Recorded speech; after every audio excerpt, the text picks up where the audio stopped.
So good morning. দেখতে পাচ্ছ আমার সামনে এটা হন্ডা জেনুইন ফার্স্ট, সামনের মাঠগার্ড, ফেন্টার ফ্রন্ট, নভেম্বর 2024 ম্যানুফ্যাকচার, 797 জাম। এই আমার হন্ডা শাইন BS6। এই গাড়িটার হয়েছিল কি, গৌরী স্টেশনে গাড়ির মাঠগার্ডটা ভেঙে গেছিলো, একটা রিক্সাওয়ালা ইউটার্ন করে দেয়। দেখতে পাচ্ছ, আশা করি ক্লিয়ার আসছে। পুরো পুরো ওই দিকের থেকে ভেঙে গেছে মাঠগার্ডটা, ওই জন্য আমি নতুন অর্ডার দিয়েছিলাম টোডি হন্ডাতে। তো যাই হোক, ওরা এনে দিয়েছে। এক হাতে ভিডিও বানাচ্ছি, এক হাতে মাঠগার্ডটা তোমাদের দেখাচ্ছি, এই জন্য চ্যানেলটা সাবস্ক্রাইব করে দিও অবশ্যই। দেখতে পাচ্ছ একদম জেনুইন পার্স এটা। আর দেখিয়ে দিই। সো আশা করি এবার বেটার ভিউ পাচ্ছ তোমরা। এই আমার মাঠগার্ডটা দেখতে পাচ্ছ, এই রেঞ্জ নিয়ে নিয়েছি। প্রথমে অ্যাক্সেলটা খুলতে হবে, আশা করি এই গাড়ির অ্যাক্সেলটা খুলতে হবে। তার আগে টায়ারটা নিয়েছি, টায়ারটা পেছন দিকে দিয়ে দেবো যাতে গাড়িটা একটু লোড থাকে। চাকাটা পেছন থেকে উঠে গেছে।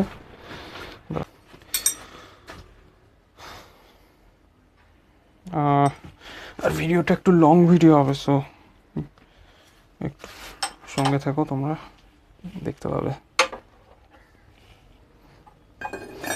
মোস্ট ইম্পর্টেন্ট থিং, কাজ করার আগে always wear the gloves. This will protect your hands from the dirt, also from any injury. And please keep a tray. যেমন আমি একটা ট্রে ইউজ করছি। 14 নম্বর দিলাম, আর এখানে 19 নম্বর।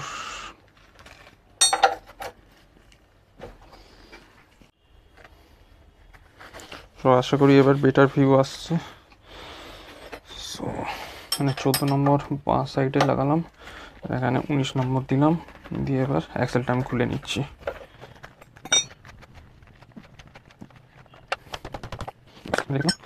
একটু উঁচু করে দিব, এবার অ্যাক্সেলটাকে আমি বের করবো আস্তে আস্তে।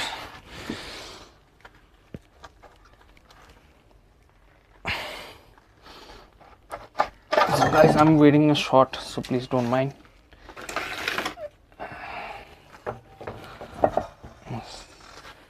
The wheel is out. Just put it there. So alright, so you can see there are the দুটো বোল্ট এখানে আছে, দুটো বোল্ট এখানে আছে, এই দুটো খুলতে হবে। প্লাস এই কেবল গাইডটা, এটাকেও খুলতে হবে। সো একটা লিটল আপডেট দিয়ে দিচ্ছি। এই দেখতে পাচ্ছ এই বোল্টগুলো, কিন্তু সেগুলো ক্লিয়ারলি তোমরা বুঝতে পারবে না, কিন্তু এই বোল্টের হাতাগুলো কিছুটা ক্ষয়ে গেছে, ভেতরে থাকে তো সবসময় জল পড়ছে, ইয়ে পড়ছে। সেজন্য টি রেঞ্জ ব্যবহার করো আমি বলবো। আর ক্লোজ অ্যান্ড স্প্যানার ইউজ করলে কী হয়, এগুলো মাল্টিপল, যে দেখতে পাচ্ছ 12টা খাঁজ আছে, 12টা খাঁজের মধ্যে বোল্টটা নষ্ট হবে। তো বেস্ট হবে টি স্প্যানার ইউজ করো, ভালোভাবে খুলবে, বোল্টটাও ড্যামেজ হবে না। তো খুলে নিই, তারপর কথা হচ্ছে। সো অলরাইট, 4টে বোল্ট আমি খুলে দিয়েছি, দেখতে পাচ্ছ সেখানে খুলে দিয়েছি। এবার এটা হালকা করে একটু টানলে, ভেরি কেয়ারফুল। কেবল গাইডটাকে বের করে নিই আগে।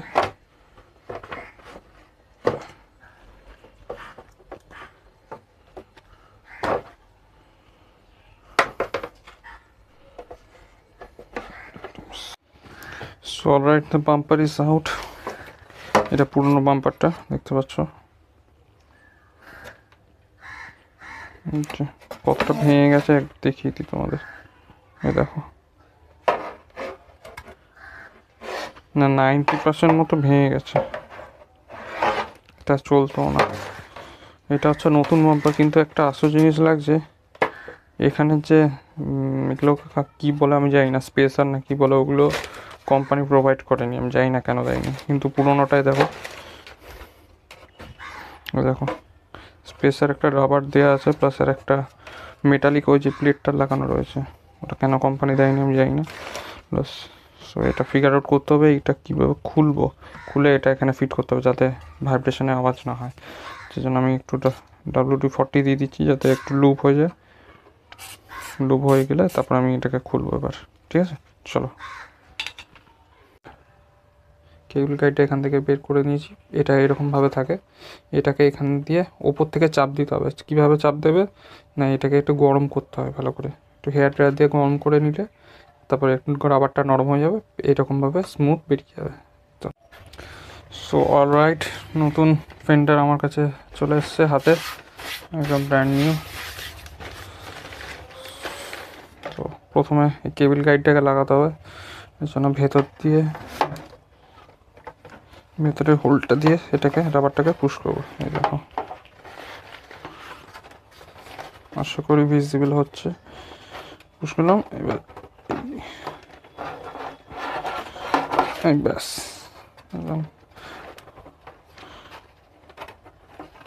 রাবারটা নিজের পিছনে এসে বসে গেছে। ব্যাস এটা হয়ে গেল।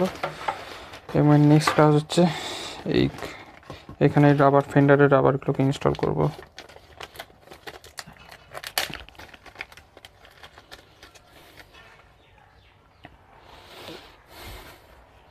So be careful guys.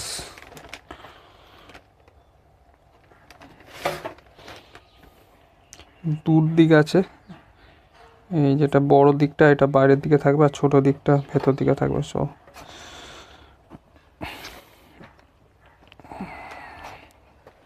আমি কোনো স্ক্রু ড্রাইভার ইউজ করবো না। সো অলরাইট, দেখতে পাচ্ছ এই রাবারগুলো লাগানো হয়ে গেছে, নাইস অ্যান্ড স্মুথ। এখানে বসেছে একটা রাবার, এখানে রাবার দেয় না, আমার আগেরটাতেও ছিল না। সো দুদিকে রাবার বসিয়ে নিয়েছি, এই স্পেসারগুলোকে এখানে বসাতে হবে। এবারে স্পেসার বসে গেল। সিমিলারলি অপোজিট সাইডে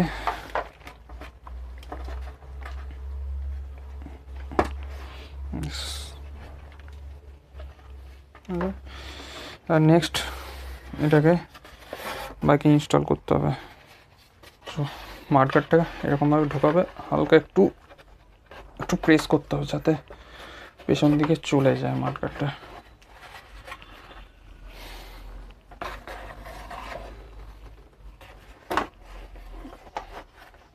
ওয়ান সাইড ঢুকে গেলে আরেকটা সাইড ইজি চলে যাবে। ব্যাস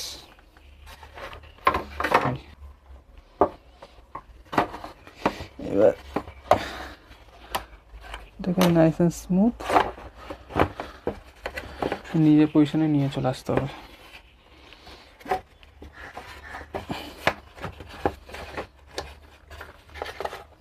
দেখো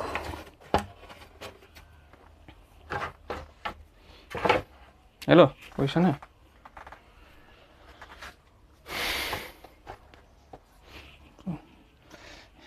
এবার এই নাটগুলোকে লাগিয়ে দিতে হবে, এগুলো 10 নম্বর নাট।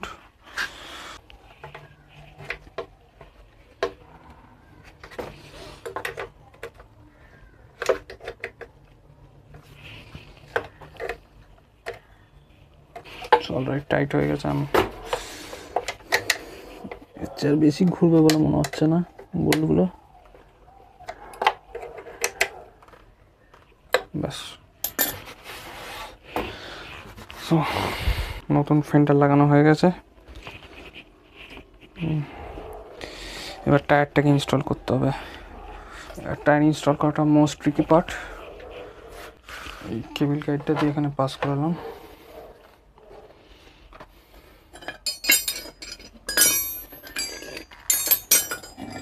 এবার আমি ট্রিকটা বলছি কি করে করতে হবে।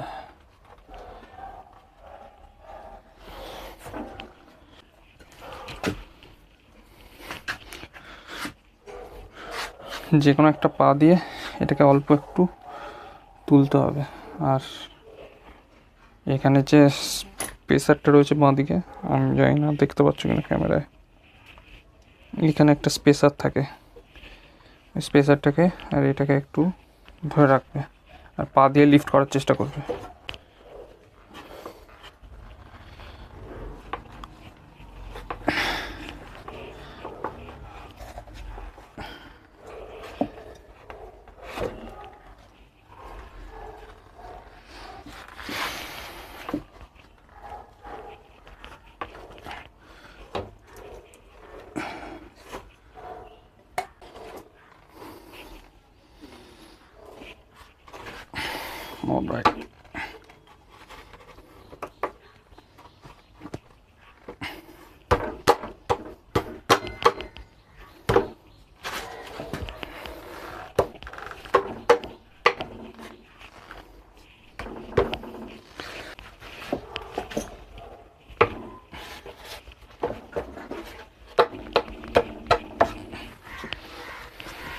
সো এইভাবেই একটা পা দিয়ে সাপোর্ট দিতে হবে আর দুটো হাত দিয়ে এখানে একটা স্পেসার আছে, এর এখানেই পিরো কেবিল, এটাকে একটু ধরে রেখে এটাকে ওঠাতে হবে। তো লাগিয়ে দিয়েছি।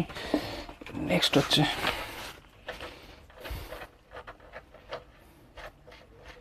নাটটাকে টাইট করবো।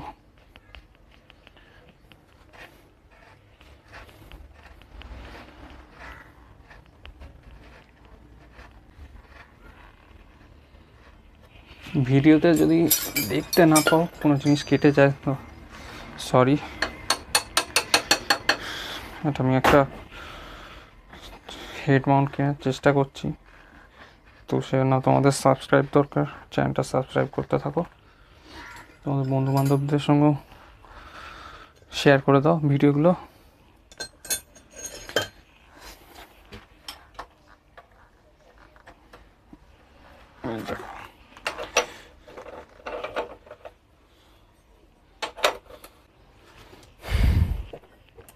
সো এটাই ছিল শাইন BS6-এর মার্কেট কীভাবে চেঞ্জ করতে হয়। সো ভিডিওটা যদি এত দূর দেখে থাকো প্লিজ চ্যানেলটাকে সাবস্ক্রাইব করে দিও। পরের ভিডিওতে আবার দেখা হবে, ঠিক আছে? আর পার্ট নাম্বার, মার্কেটের পার্ট নাম্বার আর রাবারের পার্ট নাম্বার আমি ডিসক্রিপশানে দিয়ে দেবো, তোমরা দেখে নেবে পরে। তো চলো।